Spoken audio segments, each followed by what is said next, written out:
بسم اللہ الرحمن الرحیم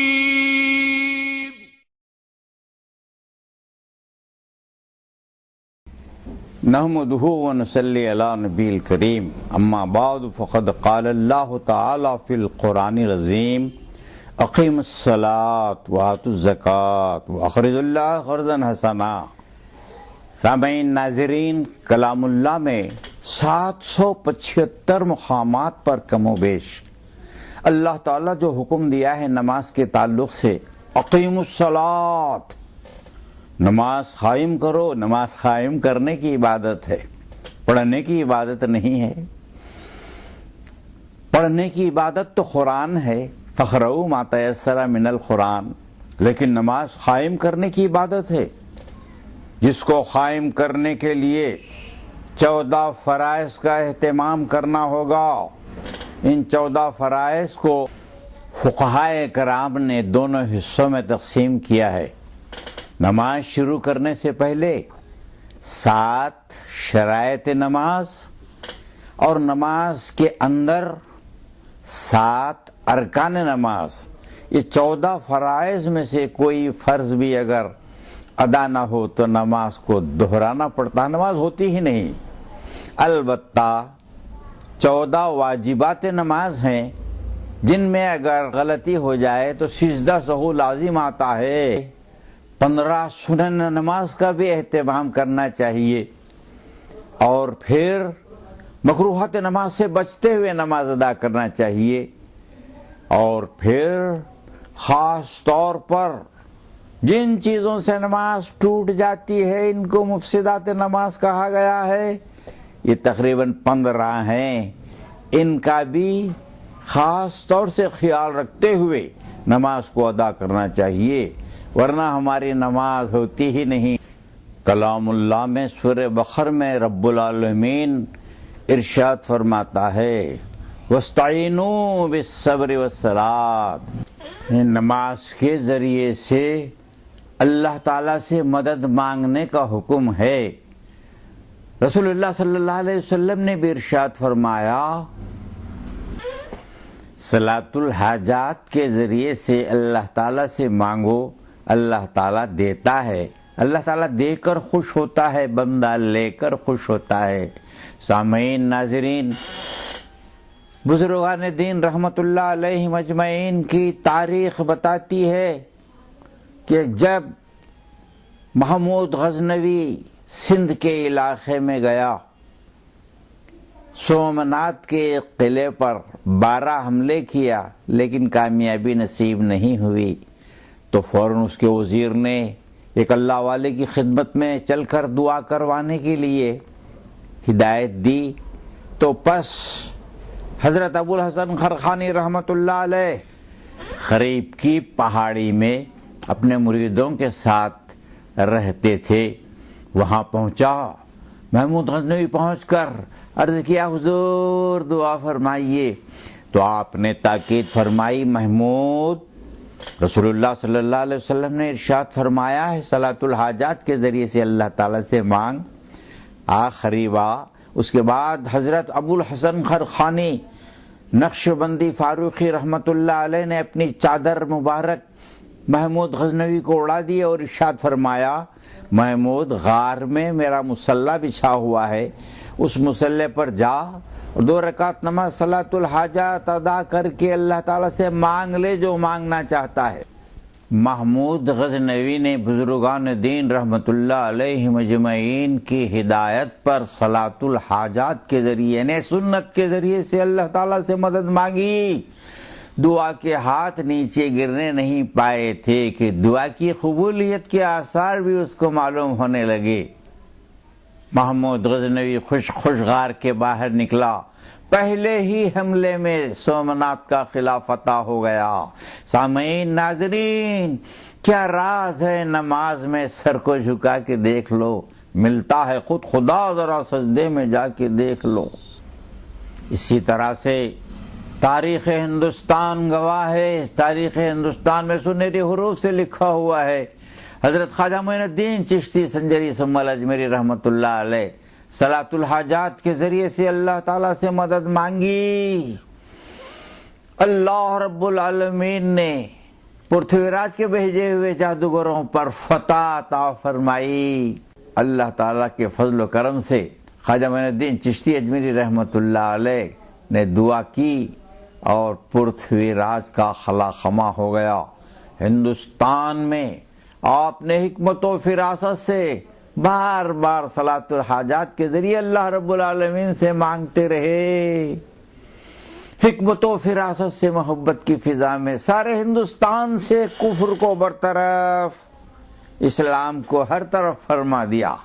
سامعین ناظرین، امام بخاری رحمۃ اللہ علیہ کا مشہور واقعہ ہے کہ آپ کی بچپن میں چیچک سے یا کہ سنگین بیماری کی وجہ سے دونوں آنکھیں جاتی رہیں۔ امی جان نے اپنے صاحبزادے کی آنکھوں کے علاج کے لیے پورے بڑے بڑے شہروں میں تشریف لے گئے، بڑے بڑے حکماں سے علاج کرایا، لیکن کوئی بھی شفا نصیب نہ ہوئی۔ واپس آئے گھر کو، واپس آ کر امام بخاری رحمۃ اللہ علیہ کی والدہ صاحبہ 2 رکعت نماز صلاۃ الحاجت ادا فرما کر عرض کیا، اے احکم الحاکمین، در در خراب خستہ پھری لے کے التجا، لیکن ملا نہ منزل مقصود کا پتہ، آخر پکارا تیرے کرم نے ادھر تو آ، حاضر ہوئی ہوں در پہ تیرے اے میرے خدا۔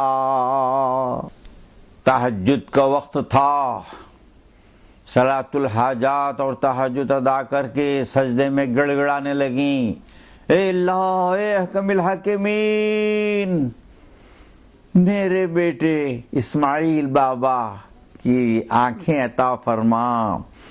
گڑ گڑا رہی ہیں سجدے میں، ایک ماں کے گڑ گڑانے کی وجہ سے امام بخاری رحمۃ اللہ علیہ کی آنکھیں نیند جاتی رہی، آنکھیں بیدار ہوئیں تو فوراً پکار کر کہا، امی جان، نماز کے بعد سجدے میں کی جانے والی دعاؤں کے طفیل میں اللہ رب العالمین نے مجھے دونوں آنکھیں عطا فرما دیں۔ سامعین، امام بخاری رحمۃ اللہ علیہ کا مشہور تاریخی واقعہ ہے،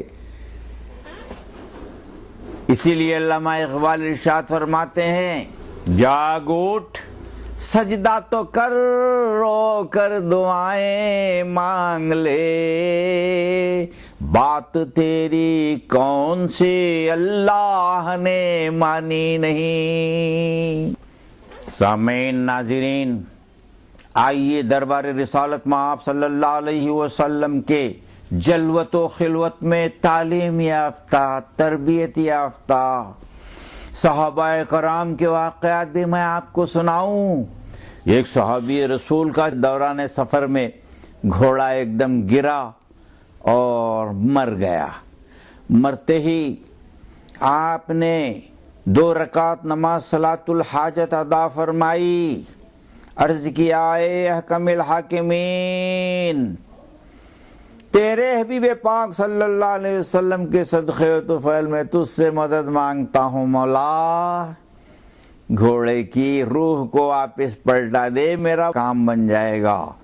دعا کے ہاتھ نیچے گرنے نہ پائے تھے، صحابی رسول کا گھوڑا زندہ ہو کر اٹھ کھڑا ہو گیا، پہلے سے زیادہ تندرست توانا ہو گیا۔ آپ نے اللہ تعالیٰ کا شکر ادا فرمایا، لہذا صلاۃ الحاجت کے ذریعے سے صحابہ کرام نے مرے ہوئے گھوڑے کو زندہ فرما لیا۔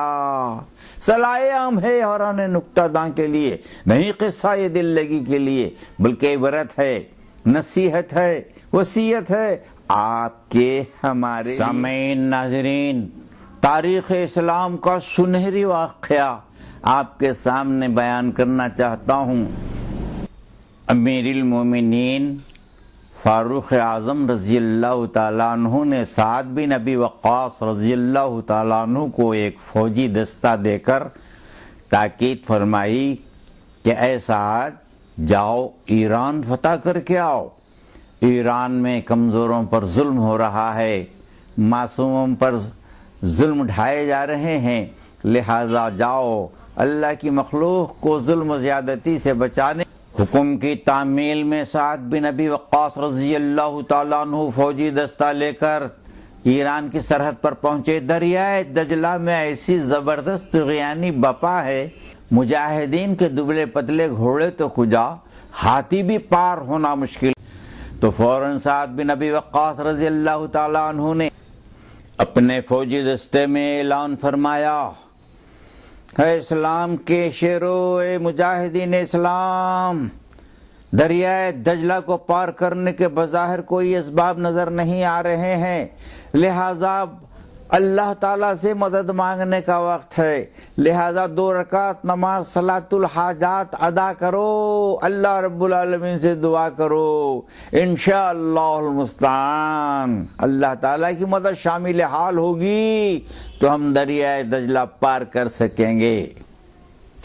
تاریخ اسلام شاہد ہے، ہر مجاہد نے اپنی اپنی چادر بچھا کر 2 رکعت نماز صلاۃ الحاجت ادا کیے، اس کے بعد اللہ تعالیٰ کے آگے گڑ گڑا کر توبہ کرنے لگے، استغفر اللہ ربی من کل ذنب واتوب الیک۔ اس کے بعد دعا کرنے لگے، ربنا افرغ علینا صبرا وثبت اقدامنا وانصرنا علی القوم الظالمین وانصرنا علی القوم۔ تاریخ اسلام شاہد ہے، دعا کے ہاتھ نیچے گرنے سے پہلے اللہ رب العالمین کی مدد آئی، دریائے دجلہ پر پانی منجمد ہو گیا۔